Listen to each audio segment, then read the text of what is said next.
नमस्कार भाई दोस्तों। आज एक बहुत कड़वी सच्चाई आपके साथ शेयर करना चाहते हैं। अपने समाज की, अपने देश की, जो कि बहुत कड़वी सच्चाई है। से बर्दाश्त तो होगी नहीं सभी से बर्दाश्त नहीं, क्योंकि सच्चाई किसी को बर्दाश्त नहीं होती। एक बात बताओ, जब कनाडा ने बोलिया था, जस्टिन ट्रूडो साहब ने बोला कि भाई ऐसे ऐसे भारत सरकार का हाथ है, तो पूरी गोदी मीडिया ने बड़ा जंप किया था। लेकिन जैसे अमेरिका बोलिया, चुप, खामोश सभी। जैसे पिल्ले को रोटी का टुकड़ा डाल दिया जाता है ना, वो चुपचाप खा के लेट जाता है। वो काम हो गया इनका, और भूखा पिल्ला चिल्लाता रहता है। फिर जैसे पाकिस्तान को तो खैर ये डेली बर्बाद कर देते हैं, उसका तो बात ही क्या कहनी है। मणिपुर के ऊपर चुप, भांड मंडिया और उसके दलाल। नू मेवात में होया, इन्होंने बड़ा जंप लिया। उछल उछल के इन्होंने हिंदू मुसलमान तो छोड़िया, मुसलमान वर्षित जाट करवाने की सोची। वहां पर ये कामयाब नहीं हो पाए, फिर वो मुद्दा भी आया गया हो गया। मणिपुर का मैं ये नहीं बोल पाए, चाइना का चे नहीं बोल पाए। चाइना का गलवान के अंदर जो होया, उसके अंदर वोट लेने के लिए तो बड़ा जल्दी इसका इस्तेमाल कर लेते हैं ये लोग। अभी जो सबसे बड़ा मुद्दा चला हुआ है, हंसदेव जंगल को बचाने का मुद्दा, जो आदिवासी उस जंगल को बचाना चाहते हैं। एक बात बताओ, सांस तो सभी लेते होगे ना, ऑक्सीजन, शुद्ध ऑक्सीजन तो सबको चाहिए, शुद्ध वातावरण सभी को चाहिए, या सिर्फ उन आदिवासियों को चाहिए जो जंगल बचाने के लिए लड़ाई लड़ रहे हैं? सभी को चाहिए ना। अब उन आदिवासियों के साथ क्या हो रहा है, जो 84 में सिखों के साथ होया था, झूठे मुकाबले दिखाना, झूठे एनकाउंटर दिखाना। अब वहां पे नक्सलवाद पैदा हो गया। अब पैदा हो गया अब नक्सलवाद, वहां पर सीआरपीएफ बीएसएफ को लगा दिया जाएगा। क्योंकि वहां पर नक्सलवाद, कौन से नक्सली हैं? वो जो जंगल बचा रहे हैं, वो नक्सली हैं या वो सच्चे इंसान जो आदिवासी हैं, वो जंगल को जो बचा रहे हैं। उनके लिए बोलने में गोदी मीडिया चुप। हंसदेव जंगल को उजाड़ा जा रहा, बर्बाद किया जा रहा है अडानी के लिए। अडानी के लिए उस पूरे जंगल को बर्बाद किया जा रहा है। 25,000 पेड़ काट चुके हैं। कितने? 25 पेड़ लगाए अपनी जिंदगी में इस अडानी ने, गौतम अडानी ने 25 पेड़ लगाए अपनी जिंदगी में। 25,000 पेड़ काट दिए उसने। एक पेड़ पालने का मतलब होता है, एक पेड़ लगाने का मतलब होता है 100 पुत्रों को जन्म देना। 100 पुत्रों के बराबर एक पेड़ होता है। कितने पुत्रों की हत्या कर दी? 25,000 पेड़ काटे हैं। कितने पुत्रों की हत्या कर चुका है ये? ऐसे हत्यारे को ये लोग जब करते हैं तो वो बिजनेस है। ये लोग पेड़ों को काट रहे हैं तो बिजनेस है। अगर एक आम इंसान कोई लकड़ी भी तोड़ लेता ना, छोटी मोटी लकड़ी भी तोड़ लेता है पेड़ से, तो वो गुनाह हो जाता है। फिर वो आतंकवादी, नक्सलवादी हो जाता है, वो नक्सलवादी हो जाता है। अगर एक टहनी भी तोड़ देता है तो किसी पेड़ की। क्यों भाई? ये दो मापदंड क्यों है आप लोगों का? क्यों? और हाँ, ये भांड मंडिया के दलाल लो, पिल्लो, कम से कम अब तो मुंह खोल दो। हंसदेव जंगल के लिए तो बता दो कि वहां पे कैसे आदिवासियों को झूठे मुकाबलों में किया जा रहा है। वो लड़की का बाप बोल रहे हैं यहाँ पे कोई मुकाबला हुआ ही नहीं, मेरी लड़की को मार दिया। क्यों? क्योंकि वो लड़की आवाज उठा रही थी, जंगल को बचाने की आवाज। सिर्फ आदिवासियों का नहीं, पूरे देश की जनता का अधिकार है उस शुद्ध ऑक्सीजन के ऊपर, उन जंगल के ऊपर पूरे देश की जनता का अधिकार है। सिर्फ आदिवासी रहते हैं क्या? अरे वो रहते हैं तो कम से कम प्रकृति की सुरक्षा तो करते हैं। उस प्रकृति की सुरक्षा के लिए सिर्फ आदिवासी लड़ेंगे? देश की जनता चुप रहेगी? उनकी आवाज तो उठा सकते हो, आवाज तो बन सकते हो उनकी। उनकी आवाज बनो, आवाज बनो उनकी। एक तरफ तुम कहते हो कि चाइना ये कर रहा है, चाइना वो कर रहा है, दूसरी तरफ चाइना को अपने देश के अंदर घुमा रहे हो, अपने कॉलेजों के अंदर घुमा रहे हो। क्यों ये दोहरा मापदंड? क्यों क्यों ये दोहरा मापदंड? डिब्रूगढ़ जेल से जमानत मिल जाती बंदे को, उसके चाचा का निधन हो गया भाई, दाह संस्कार में शामिल हो जाएगा, अमृतसर के जेल के अंदर डाल दिया जाता, उसको घर पे भी नहीं जाने दिया जाता। क्यों?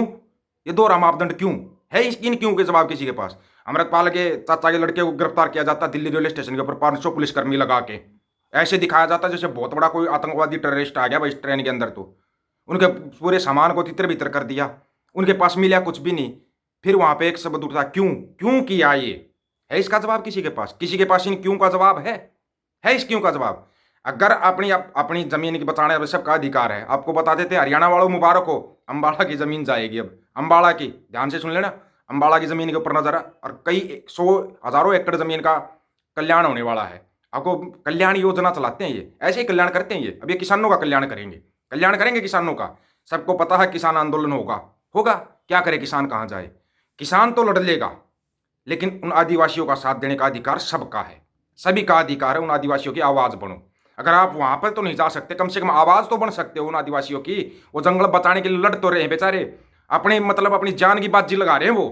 सबको पता है सरकार से टकराना इतना हंसी खेल नहीं होता, हंसी खेल नहीं है। उनको नक्सली बना बना के मार दिया जाएगा। ऐसे ये नक्सली पैदा करते हैं, ऐसे ये आतंकवादी पैदा करते हैं, ऐसे ये फिर वो खालिस्तानी पैदा कर देते हैं।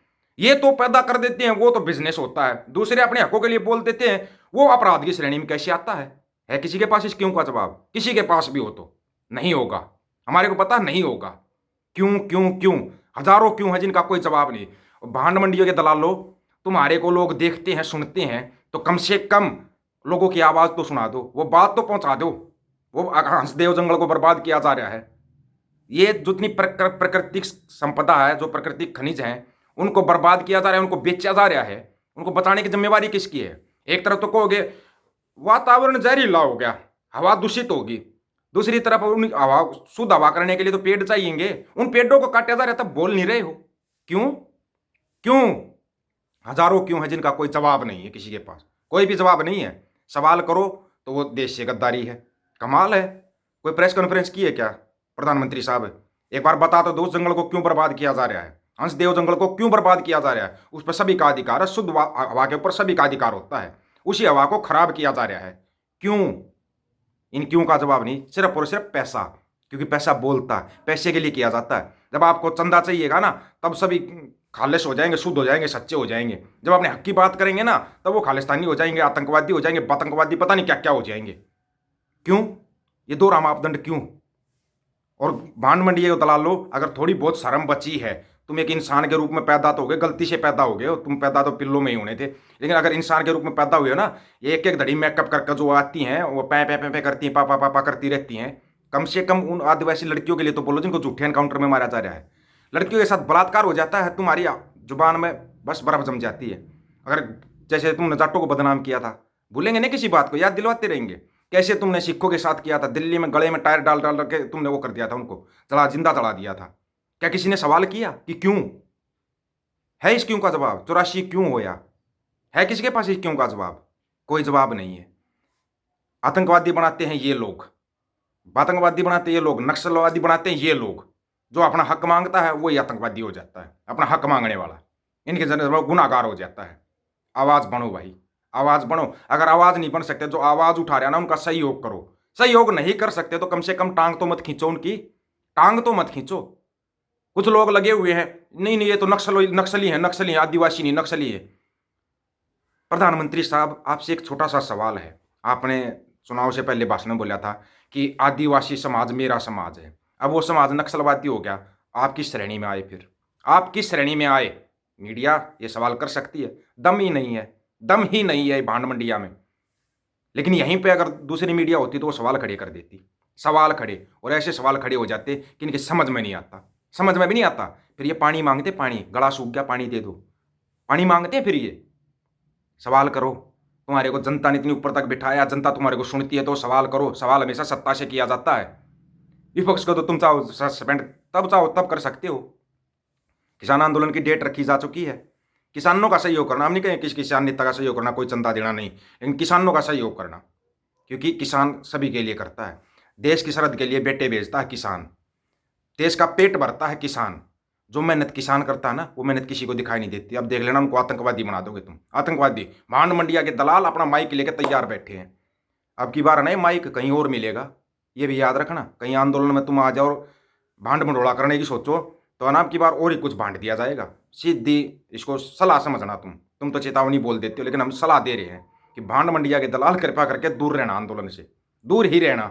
आंदोलन जब होता है, तुम किसी भी आंदोलन में मत जाया करो, हर एक आंदोलन से दूर रहा करो तुम, क्योंकि तुम हक की आवाज़ नहीं उठा सकते। तुम सिर्फ अपने पापा की आवाज़ बन सकते हो। आवाज़ उठाओ भाई उन आदिवासियों के लिए, सभी बोलो, लिखो। लिख नहीं सकते, बोल नहीं सकते, जो लिख रहे आप बोल रहे, कम से कम उसका सहयोग करो। सभी साथियों को राम राम, नमस्कार, आदाब, सत श्री अकाल। वीडियो को ज़्यादा से ज़्यादा शेयर, चैनल को सब्सक्राइब और बेल आइकन को जरूर दबाना दोस्तों। ऑफिशियल दीपक फौजी यूट्यूब चैनल। बात हक और सच की करेंगे, हक सच की बात हम करेंगे। वीडियो को शेयर करने की जिम्मेवारी आप लोगों की है। गज के आखो, वाहिगुरु जी का खालसा, वाहिगुरु जी की फतेह।